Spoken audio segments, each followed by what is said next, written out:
In this lecture, we're going to talk about 3 obstructive disease pathologies that include cystic fibrosis, bronchiectasis, and bronchopulmonary dysplasia.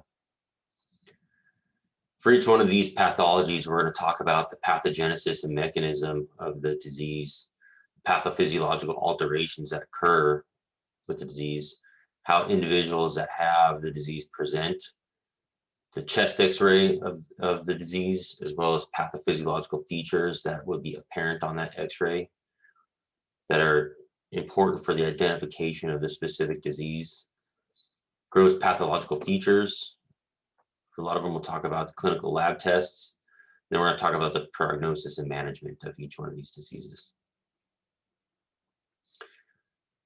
So cystic fibrosis is an autosomal recessive inherited disorder. It's caused by a single nucleotide polymorphism, abbreviated SNP, in a gene encoded by the cystic fibrosis transmembrane conductance regulator, CFTR protein. That's located on chromosome 7.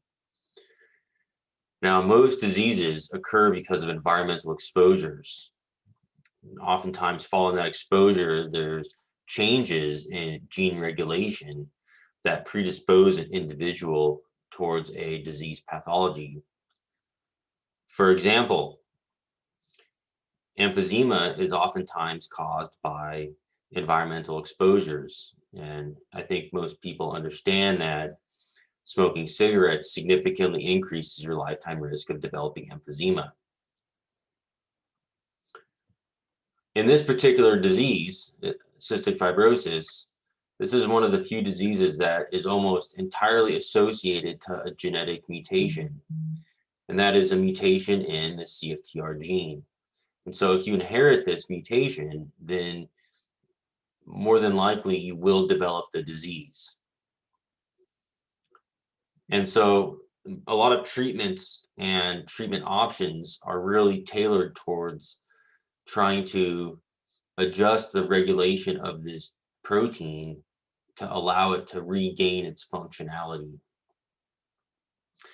And so CFTR, it's a chloride channel and a regulator of sodium chloride and bicarbonate transporter across the membrane.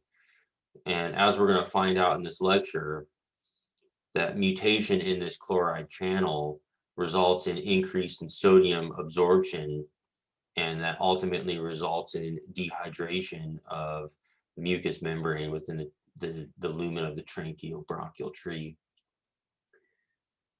The CFTR is ubiquitously expressed, and what that means is that it's expressed throughout the whole body. And so in addition to pulmonary manifestations of the disease, there are systemic manifestations of the disease as well that include symptoms with altered GI function. Now, the reason why we discuss this as a pulmonary-related disorder is because oftentimes people suffer some of the greatest consequences of reduced pulmonary function, which is oftentimes highly correlated with increased mortality of the disease.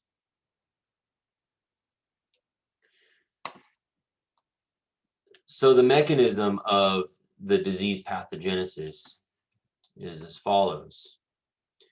Under a normal airway epithelium, and that's illustrated by these tan boxes here and here, these would be airway epithelial cells.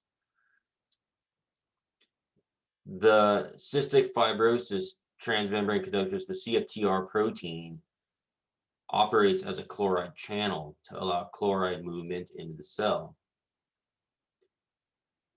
Now, sodium channels are also important ion channels and for the regulation of water reabsorption. So wherever sodium goes, water often goes. And so under normal circumstances, the CFTR allows sodium reabsorption to occur, and then also sodium excretion out of the cell across the basolateral membrane. Now, secretion of sodium across the basolateral membrane is coupled to chloride transport into the cell. And so you notice that also on the apical surface of the cell, which is sodium transported into the cell and chloride transported out of the cell here. Now, under normal circumstances, as I mentioned, the cystic fibrosis transmembrane conductive regulator, CFTR, can allow chloride movement into the cell, and that ultimately limits the amount of sodium absorption into the cell across the apical membrane. Now, if sodium is limited in its reabsorption, then there's a nice water layer that will sit on top of the apical membrane, and this would be in the lumen of the bronchial tree, and this would also hydrate the mucus layer in the lumen of the tracheobronchial tree. Now, when somebody has a mutation of this cystic fibrosis transmembrane receptor, what happens is that chloride is no longer able to flow across this channel anymore. And because sodium movement into the cell is coupled to chloride movement, the inhibition of sodium movement into the cell here is oftentimes compromised, such that there's increased sodium transport out of the cell to facilitate chloride uptake in order to replace the chloride transport activities of this CFTR gene. So because there's this increased chloride uptake to compensate for the impaired CFTR mutated protein, increased sodium transport across this basolateral membrane requires increased sodium uptake at the apical membrane, which ultimately causes water to be transported into this membrane as well, and ultimate loss of water and dehydration of mucus layer within the bronchial tree. And so that results in increased mucus viscosity. And in addition, there's also a decrease of phagocytosis of bacteria. In other words, bacteria remain trapped within this dehydrated mucus layer for a longer period of time. So these people also end up with chronic infections and an increased risk of atelectasis.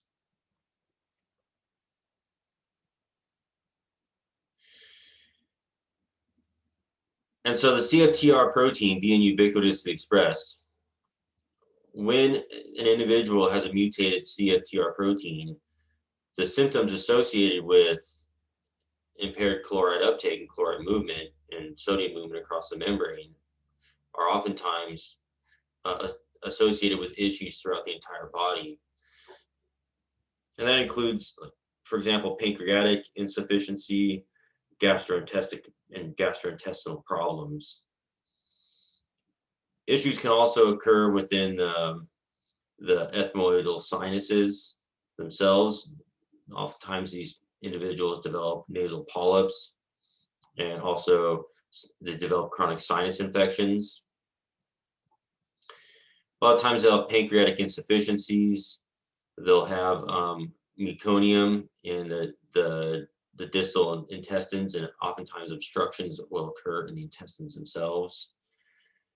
There's a failure to secrete water into the gut, and that's associated with, again, increase in viscosity of the intestinal contents. And oftentimes this is also associated and leads to rectal prolapse.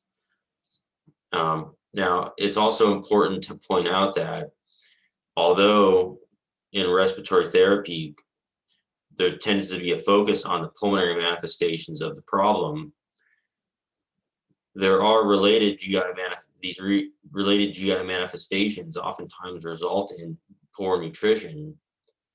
And so a lot of times people with very severe cases of cystic fibrosis, or cases which have progressed pretty far, will oftentimes have malnutrition, abnormal stool, have difficulty eating because they tend to not want to eat because of the associated GI problems. There's also complications, metabolic complications of the disease, including diabetes, cirrhosis of the liver. And those would also be comorbidities which would need to be managed in an individual who has cystic fibrosis. So just to reiterate these effects on ciliary movement, that is that if you take a cross-sectional of the trachea, movement of the trachea, there's this mucus layer that is removed from the lungs via ciliary movement. And the increased viscosity of this mucus results in impaired ciliary function or impaired ability to actually remove mucus from the tracheobronchial tree. Well, oftentimes this results in enhanced mucus plugging and absorption atelectasis in the cystic fibrosis individual. And so overall, there's, again, reduced mucus clearance, right? This reduced mucus clearance results in a cavity formation within the lung tissue itself. There's increased airway resistance, and that's obstruction to flow. That's in part due to enhanced mucus deposition in the tracheobronchial tree. But also, what tends to occur is as mucus builds up within the tracheobronchial tree itself, some remodeling tends to occur, and there oftentimes results in a little bit of a dilation of the bronchi themselves. Regardless, there's increase in air trapping, which is a ventilatory problem.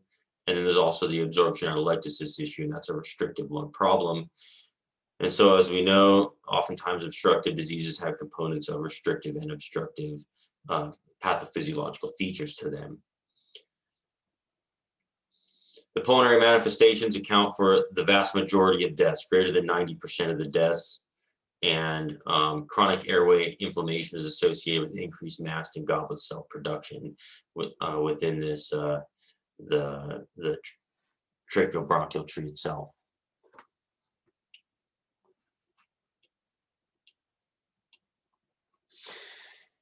If we take a look at a gross pathological section of an individual with cystic fibrosis, this is what it would look like.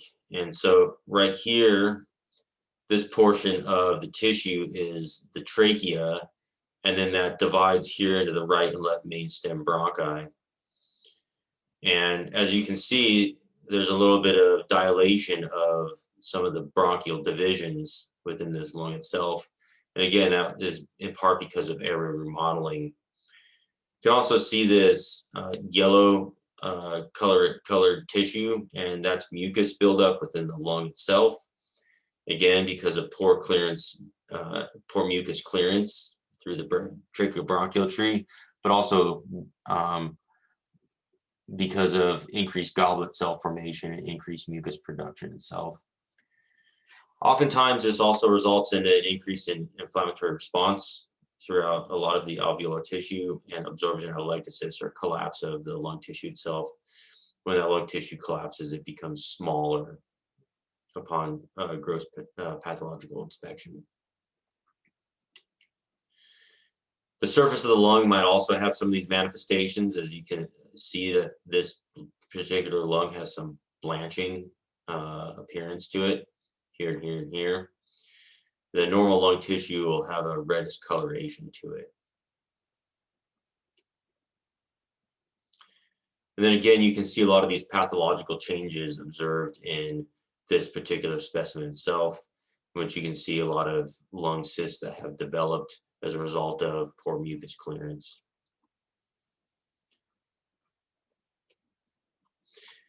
A chest X-ray that would be very consistent with somebody with cystic fibrosis includes this patchy infiltrates, as you can see here.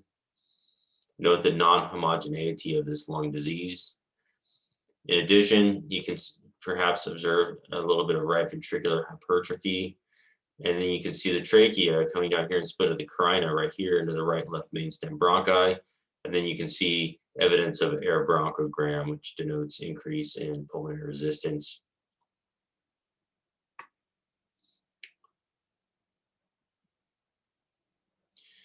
The signs and symptoms of this disease can vary from case to case, but oftentimes the pulmonary manifestations of the disease are indicator of long-term success or survival.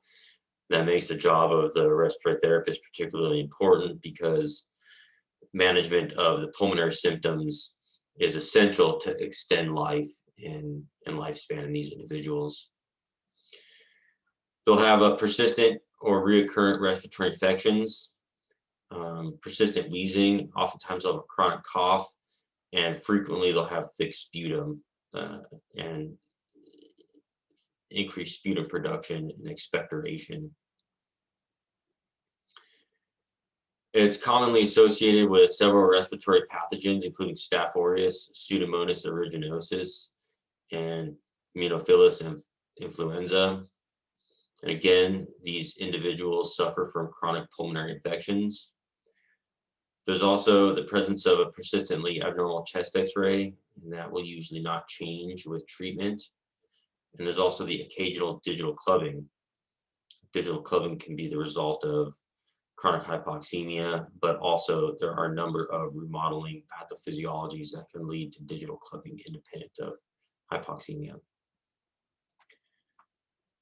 GI symptoms include failure to thrive, greasy, foul-smelling stools.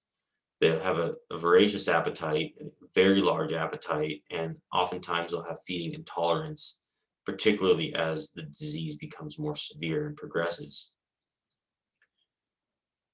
The nasal polyps are indicative of inflammation, and parasinusitis is also indicative of inflammation.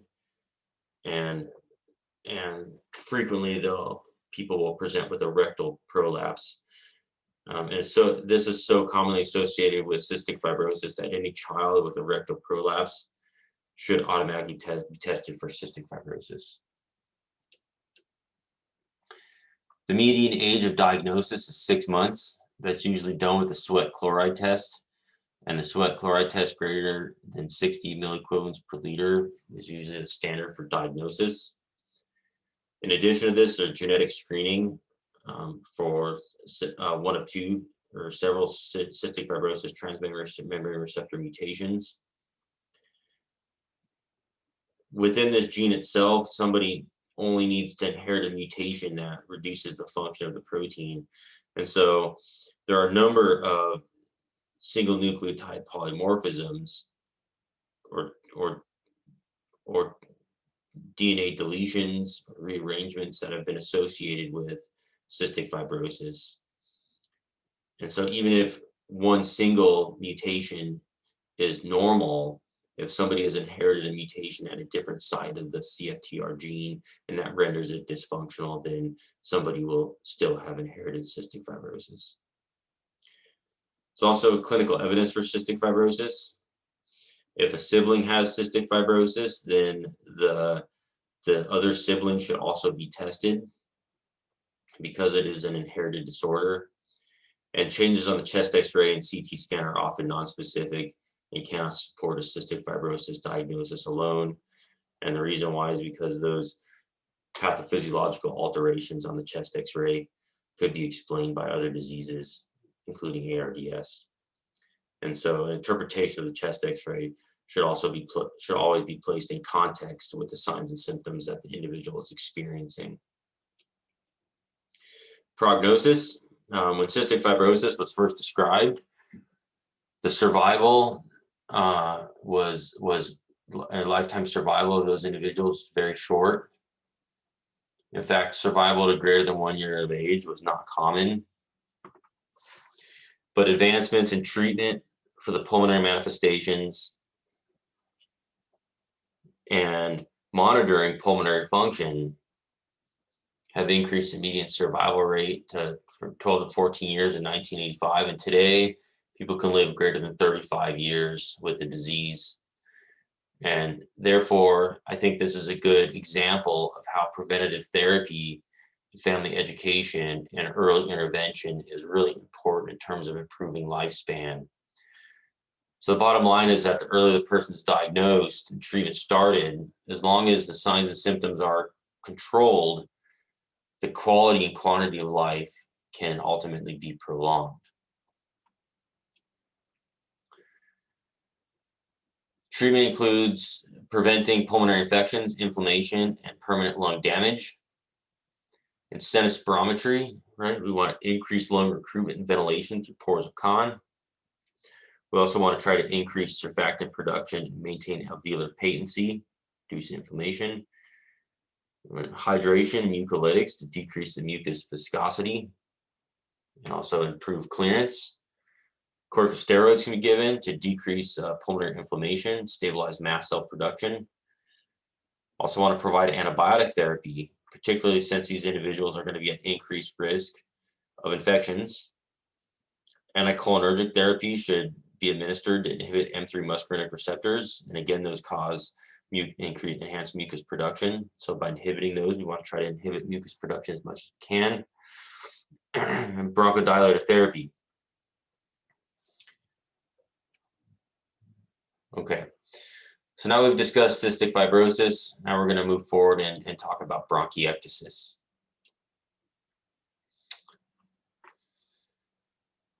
Bronchiectasis is an irreversible distortion of one or more of the conducting airways. Okay, what happens is that in an individual that has, say, impaired mucus clearance for a period of time or enhanced inflammation for a period of time, there's a bronchial wall remodeling leading to overall dilation of that bronchi itself. Sometimes increased mucus production around the area or failure to clear mucus out of a lung region can result in partial airway obstruction. However, upon removal of this mucus, again, the overall dilation of this bronchi leads to impaired flow.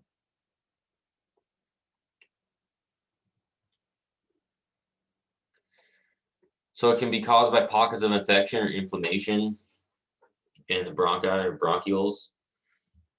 It can cause fibrosis, remodeling, bronchial dilation. In chronic or severe infections that affect ciliary mobility or ion transport can also increase someone's risk of bronchiectasis. And that's because of the increased likelihood of bronchial remodeling and dilation. It's also any disorder of ciliary motility can increase the risk of bronchiectasis. Really anything that impairs mucus removal from the lungs can result in bronchiectasis because of, again, that chronic lung remodeling probably into dilation of the bronchial tube, bronchial tree. There's immunodeficiency.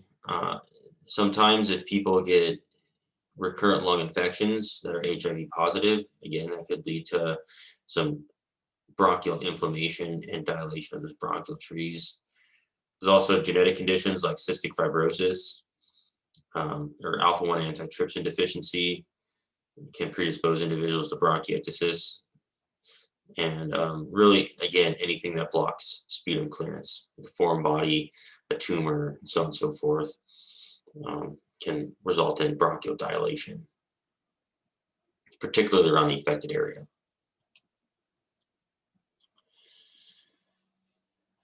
So here you can see this cartoon illustrating a normal bronchi and also a lung with bronchiectasis or dilation of those bronchial trees. You can see that with bronchiectasis, sometimes these cavitations develop, and that would be because of impaired mucus clearance. And so if somebody had an obstruction or really anything that, again, impaired mucus drainage out of the lung, then that mucus would back up into the lung tissue, result in remodeling of the bronchi itself, and also result in pathophysiological changes at the alveolar level. If that mucus was then cleared and or the blockage was removed, then ultimately that mucus could be removed, but the bronchial dilation would still be sustained and occur for a prolonged period of time.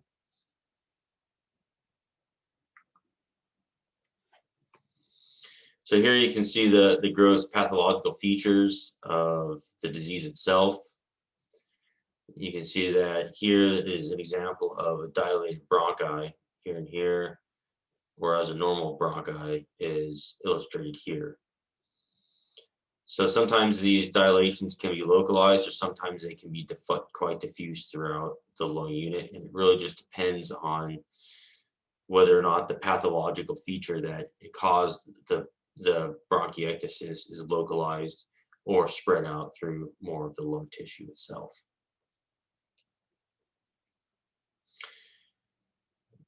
And again, here's another example, another pathological slide of bronchiectasis. If there was a tumor, for example, that impaired mucus clearance through a particular bronchi, then it would begin to remodel. Again, there would be some chronic inflammation here that would be a part of that pathophysiology of the disease. So if you were to observe bronchiectasis on chest x-ray, this is what it might look like. There might be infiltrates consistent with atelectasis, and that would be because of poor mucus clearance. There's some of these linear lucencies here and parallel markings emanating from the hilum. Maybe a little bit of what would be called honeycombing experience or honeycombing appearance. Now, if you observe this, you also want to be careful not to exclude cardiogenic causes of that consolidation. Also, sometimes there's increased pulmonary markings, but as you can see on this chest x-ray, that the actual diagnosis of bronchopulmonary dysplasia bronchiectasis on a chest x-ray is actually quite limited. It's actually quite diffuse signs and symptoms and are signs on a chest x-ray. If somebody did a bronchogram, and this would be an example on the right of a bronchogram in which a radiolucent dye is inhaled, and that allows the illumination of the bronchial tree. One could observe these individual sacs. For example, right here you see a sac. That's consistent with bronchiectasis. Also, the dilation of some of these bronchial trees here and along through here are consistent with bronchiectasis themselves. So this is a bit more diagnostic relative to a chest x-ray.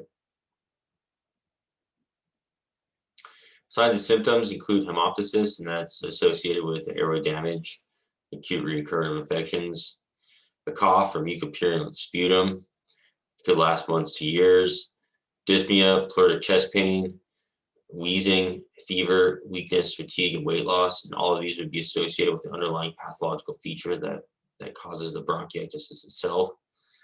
Somebody were to listen to lung sounds, they might hear crackles, rhonchi, and scattered wheezing on auscultation. There also might be cyanosis, polycythemia from chronic hypoxemia. That tends to be a bit more rare, but it could occur on occasion. Also, wasting and weight loss, nasal polyps, and signs and symptoms of chronic sinusitis, again, depending on the underlying pathophysiology that's causing the remodeling, and core pulmonality and advanced disease. Diagnosis can be a chest x-ray or a high-resolution CT scan. And if you did a high-resolution CT scan, you'd be able to see the dilated bronchi within the image itself. So you can see that here and here, these dilated bronchial trees. So you're going to treat it by controlling the infections and or bronchial secretions. You relieve the cause of the reduced bronchial secretions, like relieving any airway obstructions. It's an antibiotic therapy to prevent and treat any detrimental infections. You want to eliminate accumulated fluid and initiate chest physical therapy. Mucolytics, hydration, decrease mucus viscosity and increase mucus clearance. Surgical removal of localized bronchiectasis if it's extremely symptomatic. Usually surgical removal won't be performed unless there's some rationale to actually go in and surgically repair a region of the lung. There's inhaled corticosteroid therapy to reduce inflammatory response. And that's associated with the bronchial remodeling. There's also anticholinergic therapy to inhibit M3 muscarinic nerve receptors that cause and are associated with mucus production. So now we've just discussed bronchiectasis, and now we're going to go over bronchopulmonary dysplasia. So bronchopulmonary dysplasia, or BPD, is a chronic lung disease that develops in preterm neonates. It's usually accompanied by the administration of oxygen and positive pressure ventilation therapy. In response to these therapies, what tends to happen is what's called alveolarization, in which the walls of the individual alveoli begin to summate to form larger alveoli. So there's fewer alveoli available for gas exchange. In other words, there's alveolar simplification and again, decrease surface area for gas exchange.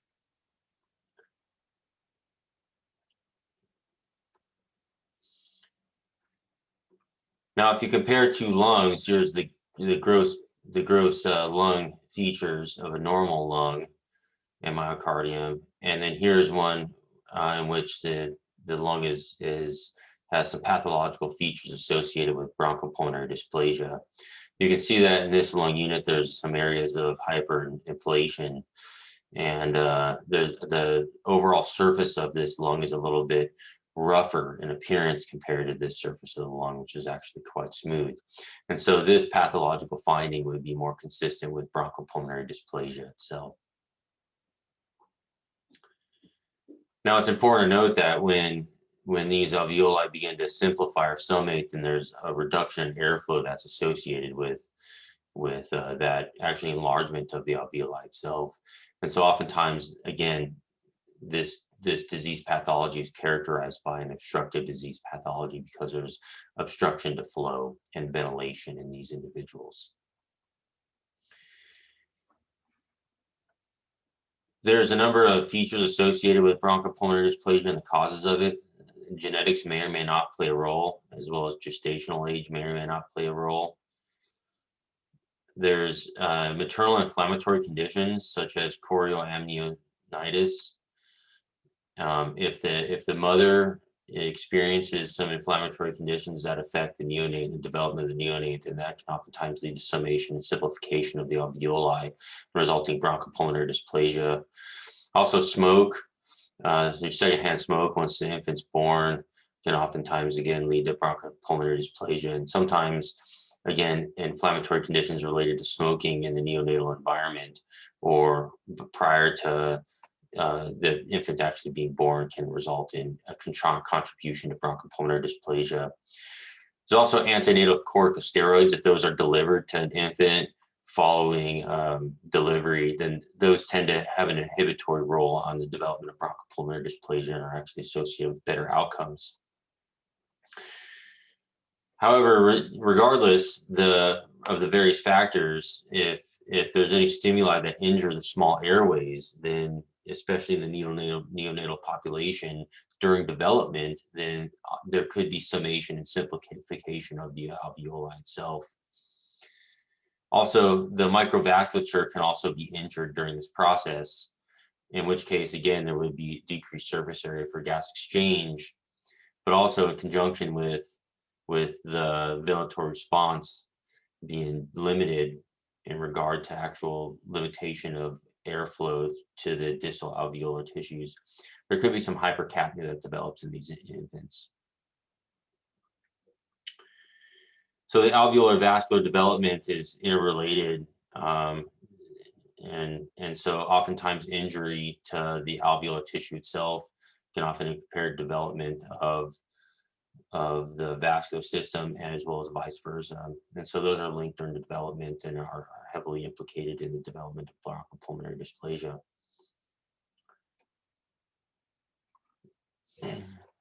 And so these are some more stimulations that can influence the postnatal lung development. And that would be also the interuterine young development. That's again antenatal corticosteroids, stress, infections, and cytokines prior to actual delivery of the infant. Initiation of mechanical ventilation is highly associated with development of bronchopulmonary dysplasia. In fact, if pressures are too high and somebody delivers too high positive airway pressure to an infant, then that would significantly increase the risk of development of bronchopulmonary dysplasia. Also, oxygen or overdistension issues that should be considered with the initiation of mechanical ventilation or application of positive pressure ventilation, along with infections. And all of these would, again, play a positive inflammatory role and limit the development of the pulmonary system, including the alveoli as well as the vascular system. And again, the lack of alveolar development and or the summation and simplification of those alveoli would result in a flow limitation, and thus leading to this obstructive airway disease pathology and some hypercapnia. There's glucocorticoids and also nutrition that can play a role in lung development, and those tend to be a bit more beneficial in terms of lung development. And so ultimately, when you're dealing with a neonate, it's really important to keep track of and be very careful about the types of therapies you place these kids under, because the initiation of positive pressure ventilation, again, could significantly increase the risk of developing bronchopulmonary dysplasia. And so oftentimes this pathophysiology, upon the initiation of mechanical ventilation or infection or oxygen toxicity, leads to an inflammatory response in the lungs. There are several molecules that are associated with this. That's NF-kappa beta, IL-1 beta, and TGF-beta are associated with the inflammatory response. There's also lung remodeling that can occur, and some of those molecules that are involved in lung remodeling include vascular endothelial growth factor, VGF, fibroblast growth factor, FGF, and matrix metalloproteins, MMPs. And these are involved in actually remodeling of the lung tissue itself for the simplification of the alveoli and ultimately resulting in bronchopulmonary dysplasia. Now, interestingly, these molecules also, again, regulate vascular development. And so there's a very high correlation between impaired vascular development and the development of bronchopulmonary dysplasia.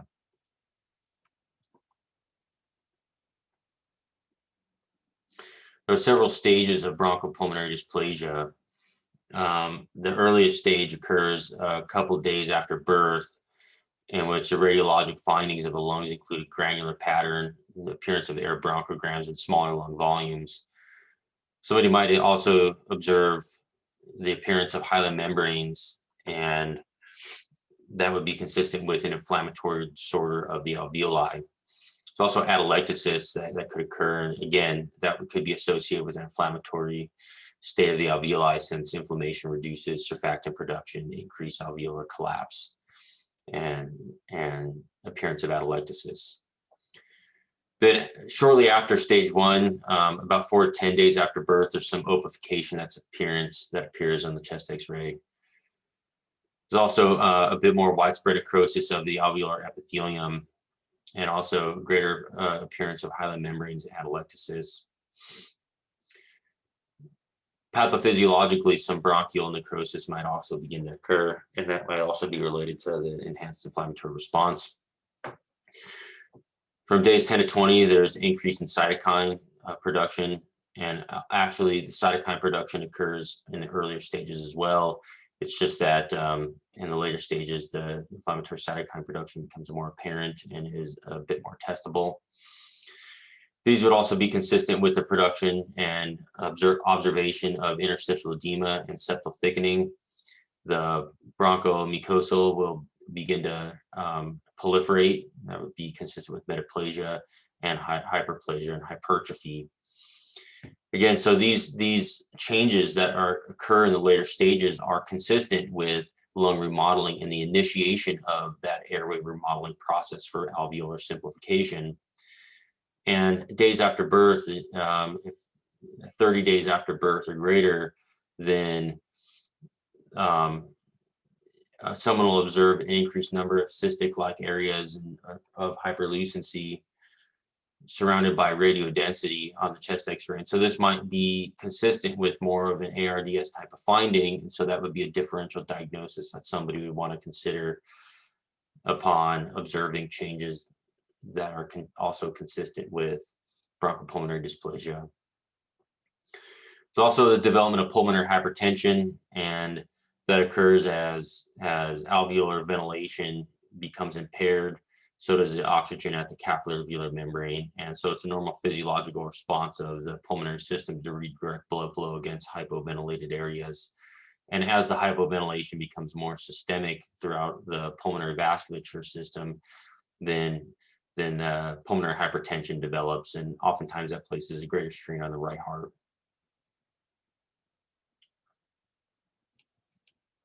So this would be a gross pathological slide of and someone with bronchopulmonary dysplasia, and this would be consistent with some fibrotic changes associated with those inflammatory responses, those increased airway pressures that these kids might be subjected to.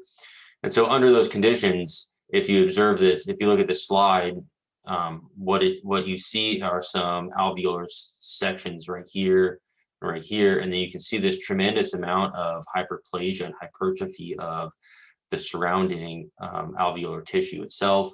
And this could also include some smooth muscle cell proliferation as well. So there's a lot of thickening of that capillary membrane. Now, in this particular slide, what you observe is some gross oversimplification of the alveoli, such that these alveolar sections are actually much larger in size than what you would actually expect. And so you can see how these enlarged alveoli, in addition to this hyperproliferation, might not only affect airflow because the alveoli are larger, but also affect diffusion across the capillary alveolar membrane, resulting in hypoxemia and a ventilatory failure. In other words, increase in chronic hypercapnia. It's important to remember that in these kids, if you place them under positive pressure and any type of hyperinflation therapy, that the pressure takes the path of least resistance. And so as these lung units begin to remodel, they have a lower resistance to them. And so the likelihood of them continuing that remodeling process during the application of positive airway pressure is very likely. And so that's something that should be taken into consideration when considering the risk versus gain of placing a neonate on any type of positive pressure, whether that be CPAP, BiPAP, or the initiation of mechanical ventilation. Here's a chest X-ray of a neonate that's suffering some bronchopulmonary dysplasia, and as you can see, there's a lot of scattered infiltrates. There's very non-homogeneous lung units. There's pockets of hyperinflation in this neonate, as well as regions of hypoinflation and consistent with consolidation throughout all your lung units. So when you see this chest X-ray, a differential diagnosis would be ARDS, because there's scattered infiltrates throughout all lung units. It's a very non-homogeneous lung disorder. And there's, in fact, a lot of relationship between the inflammatory reactions that would occur in an infant with ARDS and the inflammatory reactions that are consistent with some area remodeling, bronchopulmonary dysplasia.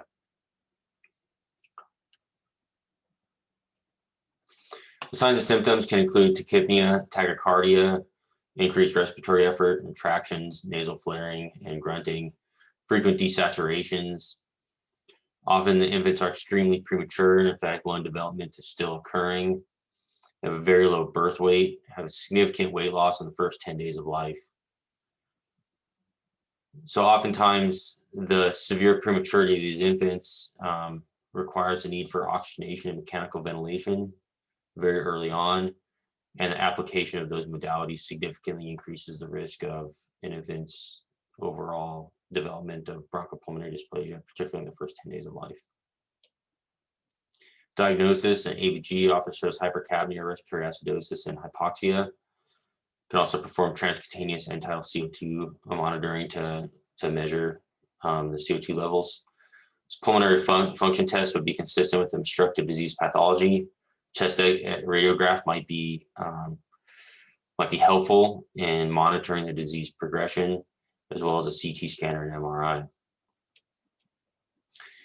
The management would be to manage maternal inflammatory conditions to prevent chorioamnionitis, and also treat maternal infections.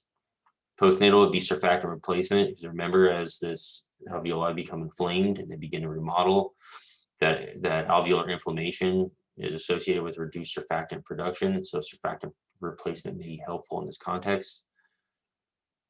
Also, the surfactant itself might be anti-inflammatory, depending on the nature of the surfactant protein that is produced, and so that might add some additional anti-inflammatory effects. Supplemental oxygen treat any hypoxemia, although this needs to be titrated to make sure that the neonate doesn't receive more oxygen than is required. Bronchodilator and corticosteroid therapy, as well as antioxidant vitamins, may be helpful. The application of CPAP and mechanical ventilation should be considered, although you should also weigh this against the risk of further causing development of the disease. Then I list some references. Thank you very much for your time.